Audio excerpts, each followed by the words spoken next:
സാധാരണ രീതിയിൽ ഈ തേയ്മാനം, ഡിസ്ക് ബൾജ്, സിയാറ്റിക്ക ഇതെല്ലാം ഒരേ ഒരു എൻറ്റിറ്റിയുടെ പല ഭാഗങ്ങളാണ്. അതായത് പല കോംപ്ലിക്കേഷൻസ്, പല രൂപങ്ങളാണ്. പ്രധാനപ്പെട്ട കാരണം എന്ന് വെച്ചിട്ടുണ്ടെങ്കിൽ നമ്മൾ നടുവിൽ ഒരുപാട് സ്ട്രെയിൻ വരുന്നു, അതായത് തേയ്മാനം വരുന്നു.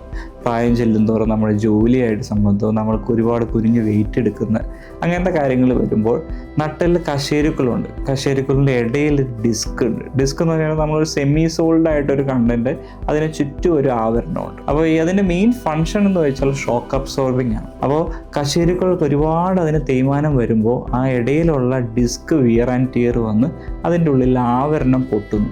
ആവരണം പൊട്ടിക്കഴിയുമ്പോൾ ആ ആവരണത്തിൻ്റെ ഉള്ളിലുള്ള ജലാംശം പോലെയുള്ളൊരു സെമി സോൾഡായിട്ട് കണ്ടൻറ്റ് വന്ന് നമ്മുടെ നാടീനെ ഞെങ്ങുന്നു. ആ ഞെങ്ങുമ്പോഴാണ് കാലിലേക്ക് തരിപ്പ് വരുന്നത്, നട്ടലിൽ നിന്നും അരയിലേക്ക്, വിരലിലേക്കൊക്കെ തരിപ്പ് വരുന്നത്. ഇതിനാണ് സിയാറ്റിക്ക എന്ന് പറയുന്നത്. ഇതെല്ലാം ഒരേ എൻറ്റിറ്റിയുടെ തന്നെ പല വകഭേദങ്ങളാണ്. ഇതിൻ്റെ പല രീതിയിലാണ് അതിൻ്റെ ട്രീറ്റ്മെൻറ്റ് വരുന്നത് തന്നെ. ഒന്ന്, സാധാരണ രീതിയിൽ തേയ്മാനം മാത്രമുള്ള ചെറിയ വേദന, നടുവേദനയ്ക്കൊക്കെ മരുന്ന്, ഫിസിയോതെറാപ്പി മതിയാവും.